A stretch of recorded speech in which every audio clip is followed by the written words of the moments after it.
ہے، اور کلیم کے لیے حکم یہ تھا کہ وہ جوڑے اتار کے آئے، لیکن تو میرا حبیب ہے۔ طور اور معراج کے قصے سے ہوتا ہے عیاں، اپنا جانا اور ہے ان کا بلانا اور ہے، اپنا جانا اور ہے ان کا بلانا اور ہے۔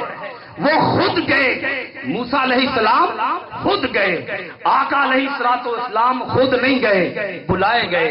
یہاں طول نہیں دینا چاہتا، صرف ایک بات پوچھنا چاہتا ہوں کہ وادی مقدس، وادی طوا، وادی طوا زیادہ افضل ہے یا عرش اولی زیادہ افضل؟ سوال آپ سے۔ وادی طوا، ایک طرف وادی طوا ہے، ایک طرف عرش اولی ہے۔ عرش اولی بلند ہے، افضل ہے یا وادی طوا افضل؟ بولیے عرش اولی افضل۔ آواز آنی چاہیے عرش۔ میں سامعین کو زیادہ تکلیف نہیں دینا چاہتا، بولیے ذرا عرش اولی زیادہ افضل ہے۔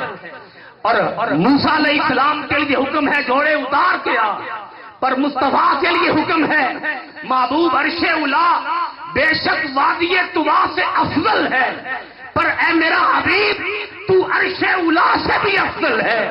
تیرا مقام اور تیری شان یہ ہے کہ تیرے وجود سے جو چیز مس ہو جائے میں اسے بھی شان عطا کر دیتا ہوں، میں اسے بھی مقام عطا کر دیتا ہوں، میں اسے بھی بلندیاں عطا کر دیتا ہوں۔ تیرے وجود سے جو چیز جڑ جائے، اور تیرے وجود سے تو بڑی دور کی بات ہے جس کا تیرے نام کے ساتھ نام آ جائے، جس کا تیرے نام کے ساتھ نام آ جائے میں تو اسے بھی عزتیں عطا کر دیتا ہوں۔ حدیث پاک کے اندر ہے جب کل حشر کا دن ہوگا رب فرمائے گا یا محمد